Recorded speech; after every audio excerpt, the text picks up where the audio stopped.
আসসালামু আলাইকুম নমস্কাৰ মই ইশাদুল হুছেইনে আমাৰ চেনেল নৈত আসলে সকলোকে স্বাগতম জনাইছো আশা কৰো আজি আপোনালোকৰ যি এডিআৰই থাৰ্ড গ্ৰেড এক্সাম হৈ গৈছে এক্সাম সকলোৰে ভালে হৈছে আৰু আজি মই এই এডিআৰই এক্সামত আহা কিছুমান প্ৰশ্নৰ উত্তৰ মই আলোচনা কৰিব গৈ আছো আৰু এই প্ৰশ্নবিলাক মই যেহেতু কালেক্ট কৰা ছাত্ৰ ছাত্ৰীসকলৰ পৰা মই কালেক্ট কৰিছো হয়তো ইয়াত আপোনাৰ 100% আপোনাৰ সত্য বা সঁচা নহব পাৰে আশা কৰিম যে মই যিমান পাৰো আপোনাৰ 100% সঁচা বা সত্যখিনি মই দিবৰ কাৰণে মই চেষ্টা কৰিছো আৰু ইয়াত আপোনাৰ যেহেতু মই ছাত্ৰ ছাত্ৰীসকলৰ পৰা কালেক্ট কৰিছো বা সংগ্ৰহ কৰিছো ইয়াত আপোনাৰ হয়তো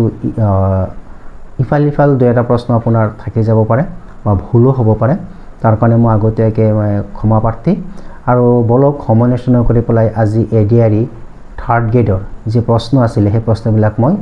আলোচনা কৰোঁ আজি সাগে আপোনালোকে এটা প্ৰশ্ন পাইছিলে নম্বৰ 1 যে আমাৰ ভাৰতৰ উপৰাষ্ট্ৰপতি কোন এই প্ৰশ্ন সাগে নিশ্চয় আছিল আৰু ইয়াৰ শুদ্ধ উত্তৰটো আমি সকলোৱে জানো এটো আলোচনা কৰা হৈছিল এটো হৈছে আপোনাৰ Joydeep Dhankhar is the vice president of India আৰু দ্বিতীয় নম্বৰ প্ৰশ্নটো আছিল যে আমাৰ ৰাজ্যসভাৰ যি চেয়াৰম্যান ৰাজ্যসভাৰ অধ্যক্ষ কোন ৰাজ্যসভাৰ অধ্যক্ষ আমি জানো সকলোৱে জানো আমাৰ ভাৰতৰ উপৰাষ্ট্ৰপতি আৰু বৰ্তমান আমাৰ উপৰাষ্ট্ৰপতি হৈছে জয়দীপ ধনখৰ খুব শুদ্ধ উত্তৰ অৰ্থাৎ উপৰাষ্ট্ৰপতি হৈছে আমাৰ ৰাজ্যসভাৰ আপোনাৰ চেয়াৰম্যান বা আপোনাৰ অধ্যক্ষ প্ৰশ্ন নম্বৰ 3 অলকানন্দ সংগীত কোনে ৰচনা কৰিছিল হু কম্পোজড দা অলকানন্দ লিৰিক্স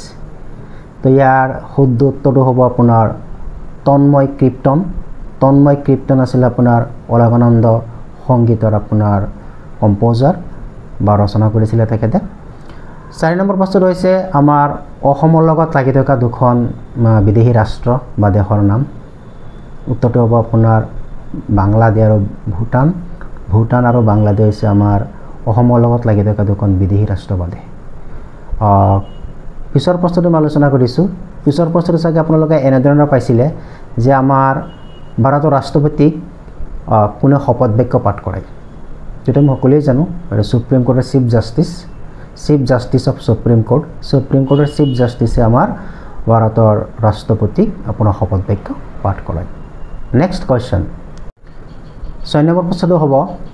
আমাৰ আমেৰিকাৰ ৰাষ্ট্ৰপতি কোন বৰ্তমান আমেৰিকাৰ ৰাষ্ট্ৰপতি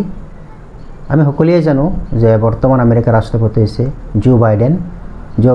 is the president of USA United States of America পিছৰ প্ৰশ্নটো টুকলাই চাহ বাগিচা ক'ত অৱস্থিত যে টুকলাই চাহ বাগিচা আমাৰ অসমৰ যোৰহাট জিলাত অৱস্থিত আমি সকলোৱে জানো এইটো টুকলাই চাহ বাগিচা বা টুকলাই চাহ গৱেষণা কেন্দ্ৰ পৰীক্ষাত বা কোনটো আহিছিলে চাহ গৱেষণা কেন্দ্ৰ আপোনাৰ এইটো যোৰহাটত অৱস্থিত কি হ'ব যোৰহাট টুকলাই চাহ গৱেষণা কেন্দ্ৰটো যোৰহাটত অৱস্থিত পিছত আপোনালোকে আৰু এটা প্ৰশ্ন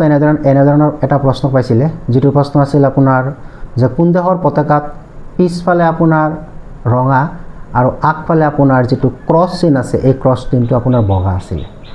ক্ৰছ চিনটো বগা আৰু পিছফালে ৰঙা এটো কোন দেশৰ আপোনাৰ পতাকা তো উত্তৰটো হ'ব আপোনাৰ ডেনমাৰ্কৰ ওপৰত অলৰেডি দুটা প্ৰশ্ন আহি আপোনালোকে পাইছে এটা পিছত আৰু এটা প্ৰশ্ন আপোনালোকে চাগে এনেধৰণৰ পাইছিলে যে দক্ষিণ আমেৰিকাৰ পৰ্বতমালাৰ নাম এটা আহিছিলে দক্ষিণ আমেৰিকাৰ পৰ্বতমালাটোৰ নাম আপোনাৰ চাগে অপচনত আছিল এণ্ডিছ তো এণ্ডিছটো আপোনাৰ শুদ্ধ উত্তৰ আছিল এণ্ডিছ হৈছে আপোনাৰ দক্ষিণ আমেৰিকাৰ আপোনাৰ এটা পৰ্বতমালা আজিৰ লাষ্ট প্ৰশ্নটো আছিল এনেধৰণৰ যে তলৰ কোনটো হিমালয় পৰ্বতৰ শৃংগ নহয় এনেকুৱা এটা প্ৰশ্ন চাগে আপোনালোকে পাইছিলে তাৰ আপোনাৰ যিকোনো প্ৰশ্নৰে চাৰিটা অপচন থাকে কিন্তু মই ইয়াত তিনটা অপচন পাইছো এটা আছিল আপোনাৰ কামেট এটা আপোনাৰ অন্নপূৰ্ণা আৰু এটা আছিল আনামাদি তিনটা অপচন মই ছাত্ৰ ছাত্ৰীসকলৰ পৰা মই সংগ্ৰহ কৰিছো আৰু এটা অপচন মই পোৱা নাই এই তিনটা অপচনৰ ভিতৰত আপোনালোকে যদি চাই যে অন্নপূৰ্ণা আপোনাৰ হিমালয়ৰ এটা শৃংগ হয় কামেট আপোনাৰ এইটো হিমালয়ৰ এটা শৃংগ হয় কিন্তু আপোনাৰ অন্নমাদিটো আপোনাৰ হিমালয়ৰ শৃংগ নহয় এটো যেহেতু আপোনাৰ আমাৰ এটো কেৰালাৰ লগত জড়িত বা কেৰালাত এটো অৱস্থিত সো ইয়াৰ শুদ্ধ উত্তৰটো হ'ব আনামাদি। আনামাদি আপোনাৰ হিমালয় পৰ্বতৰ শৃংগ নহয়।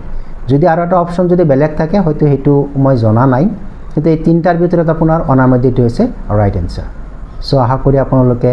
এই ভিডিঅ'ৰ জৰিয়তে আপোনালোকৰ যিখিনি প্ৰশ্নৰ উত্তৰ, এই প্ৰশ্নৰ উত্তৰ আপোনালোকে